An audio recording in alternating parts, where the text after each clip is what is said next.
So the topic in the news right now that's hot and that's getting a lot of views and a lot of attention is the fact that the administration through the Labor Department has ruled that independent contractors will be treated as employees, right? Or partially as employees. And it's creating quite the stir out there. Now, Uber doesn't want this, or DoorDash, none of them want this to affect their stock price, right? So they immediately come with their counter articles. And one day, right after you have all these announcements by the Department of Labor, by the administration, right, that changes are coming. Then they say, here's how DoorDash, Uber, and Lyft are responding to rule change on gig work. Many companies expressed objections to the Department of Labor's new guidance, while also claiming it would not impact them.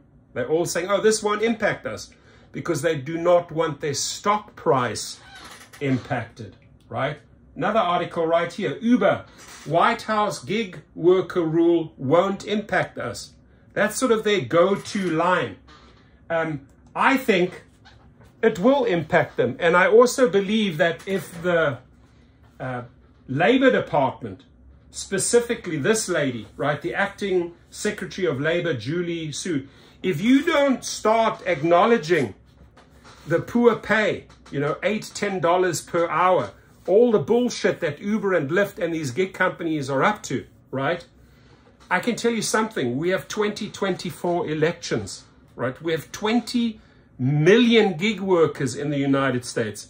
We can seriously rock that vote in any direction. So it all depends who shows us the love, right? Trump administration showed no love. Biden administration showed no love. There's been no love for the last 8 years, ladies and gentlemen, right? Independent contractors, all you really have is the flexibility to drive when you want to. Not even where you want to. They'll punish you if you decide to not go into specific neighborhoods. So you're not really an independent contractor. So your job is to enforce true independent contractor rule.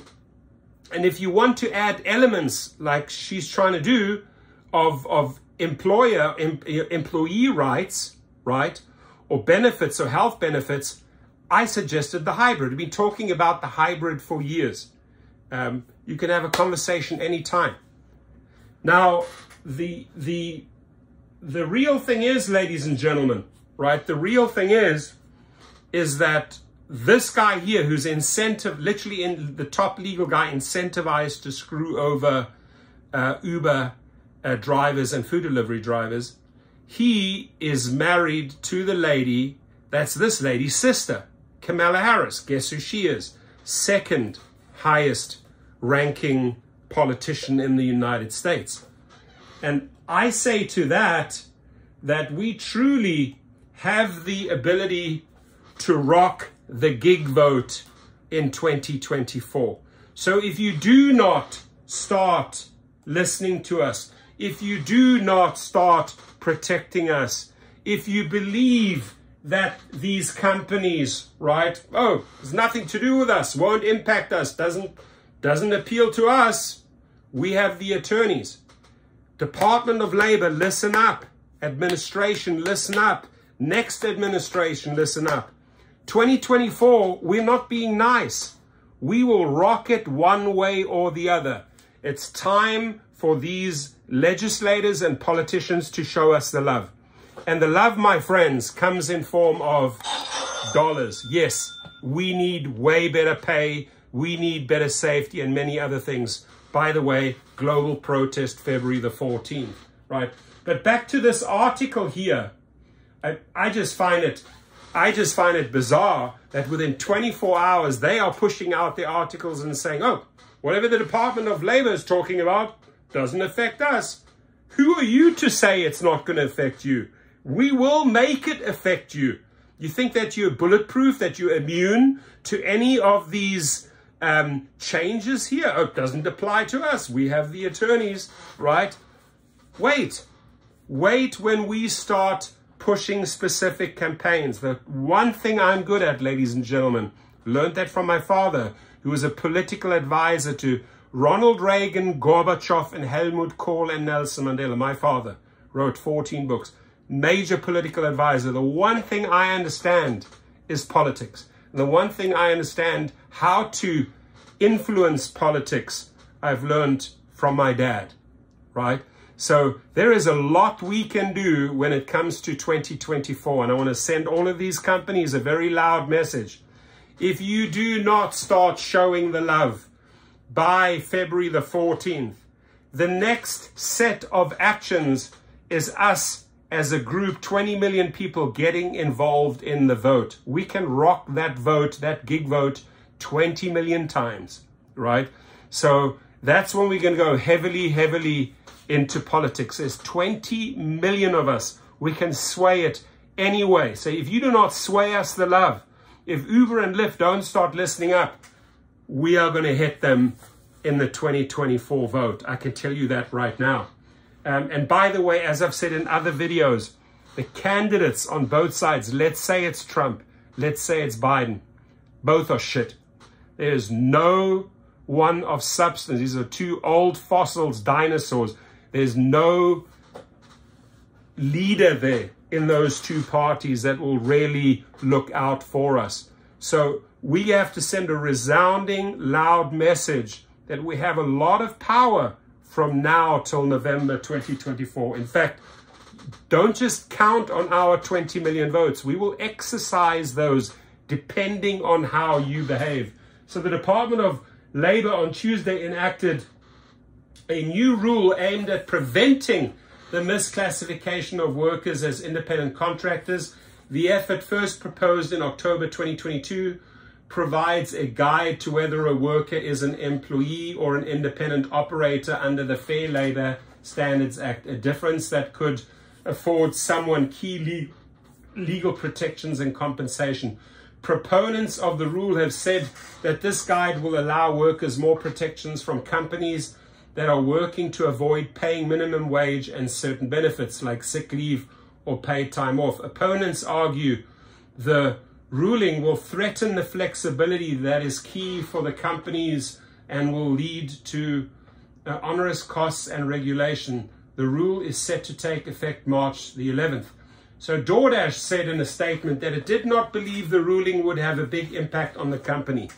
You may not think so, but us 20 million gig workers can influence your view very easily, Tony Zhu.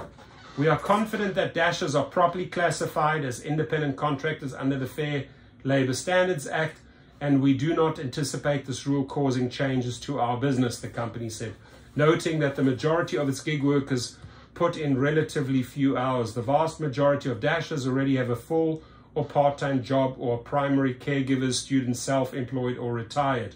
The average time Dashers spend on delivery across the United States is less than 4 hours per week, and 90% of all Dashers average less than 10 hours per week on delivery. Instacart emphasized that the ruling itself doesn't reclassify workers, but rather provides a framework for future consideration. And I think that framework is going to revolve around the hybrid model, something right in between independent contractorship and being an employee, right? The Department of Labor rule released today does not reclassify any workers. It merely provides interpretation guidance on the factors the agency plans to consider when determining worker status under federal minimum wage law. The company said in a statement, this was a missed opportunity for the agency to recognize that the way people work has evolved. Yeah, it has evolved downhill, Instacart. Very convenient to you so that you don't have to pay the minimum wages. You guys finagle your apps. You guys abuse your drivers through the apps. So the way it's right now suits you fine. But we will force the change, ... Instacart added that the company will continue to push for the flexibility ensured by maintaining an independent role. Lyft also made it clear that there is no immediate impact on the company as of Tuesday. While we are still reviewing the new final rule, our initial view is there is no immediate or direct impact on Lyft's business at this time, the company said. The statement then went on to lay out the new rule, which it says emphasizes a broader approach to determining if a worker is an employee or independent contractor under the FLSA. Lyft argued that while the rule was created to make things easier, it actually is making the situation increasingly unclear. While the intent of the rule was to provide clarity, this new guidance creates additional complexities and ambiguities for companies and courts alike across the country. Lyft added that its workers are attracted to the gig work model because of the flexibility. Now,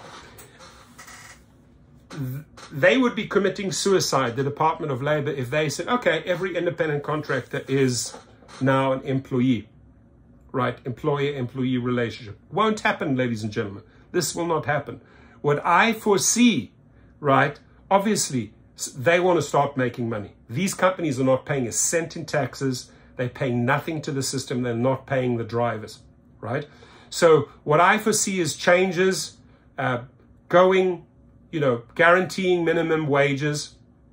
None of this, there will be these minimums, these guarantees per hour, just like France has. But these companies are not going to get away with the bullshit that they are pushing on us right now. It won't happen, right? There's too much pressure on the Department of Labor, on the Department of Transport, on the administration to act. 20 million gig workers are pissed off. So it's easy for these companies, for Instacart, for Lyft, for DoorDash to say, oh, won't impact us. It will ultimately impact you, right? Flexibility will not be impacted. The flexibility of working, as you said, 4 hours on DoorDash will not be impacted. Flexibility of hopping from Uber to Lyft when you want to won't be impacted. But there will be other bells and whistles attached. Again, I say this with confidence. It's going to be a hybrid model, right? Because converting all independent contractors to employees, suicide, ain't going to happen. I think that's a stupid idea. You got to treat an independent contractor as a true independent contractor, as I said in yesterday's video, and you have to give them certain benefits. We're in 2024 right now. Things will be rewritten. Uber, in its own statement, Uber also stressed, you see, and they also came out pushing their own article here. They pushed out their own story. The Department of Labor's proposal makes it tougher for companies to classify workers as independent contractors and provides greater legal protections and added benefits for gig workers are economically dependent. So I will leave both links underneath so you can read them. You can read Uber's reply right here. This is all dedicated to their reply, to their pushback, right? And then you can come over here and you can read what the individual companies are saying. They all say this will not impact us, right? This will not impact us. I beg to differ. So here they say, this rule does not materially change the law under which we operate and won't impact the classification of the over 1 million Americans who turn to Uber to make money flexibly, the company said. Drivers across the country have made it overwhelmingly clear in their comments on this rule and in the survey after survey that they do not want to lose the unique independence they enjoy. Uber said it will continue to advocate for what it claims drivers want. Flex, an app-based trade association that counts DoorDash, GoPuff, Grubhub, Hop, Skip and Drive, Instacart, Lyft, Shipt, and Uber as members, criticized the new rule. While we do not anticipate immediate impacts, the DOL's new guidance could generate significant uncertainty for millions of small business owners and entrepreneurs. Grubhub, a spokesman for Grubhub, referred to the Flex statement. So they've all been vocal. Why do you think they've been vocal? They're protecting their stock price, right? They say this does not apply to us. So here, ladies and gentlemen, long story short, we are going to have a future battle on our hands. There will be changes, hopefully to our benefit. And if the companies do not cooperate, or if these individuals do not listen, we're in January. We have elections in November. We can seriously go out there, ladies and gentlemen, and we can rock the gig vote. Meaning, hey, pay attention to us. There's 20 million people here. If you do not want to play ball, we will influence the votes, right? So listen up. This is one of my new strategies after the Valentine's strategy. The Valentine's protest is to trigger off multiple protests by each city taking place at airports until we get our demands met. It's worked in Washington, it's worked in New York, it's worked in the UK, it's worked in France. I'm following the same model that works. We kick off on February the 14th saying, show some love. Show us better earnings, show us better safety, and a handful of other demands. If they do not want to act, if they do not want to play ball with the Department of Labor, right?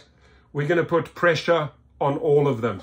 We are 20 million strong. My strategy will then be keep on going with the protests, the airport protests. They work. They don't, the ones-offs or the two-offs don't work, but you do them 3, 4, 5 times, get into the media, right?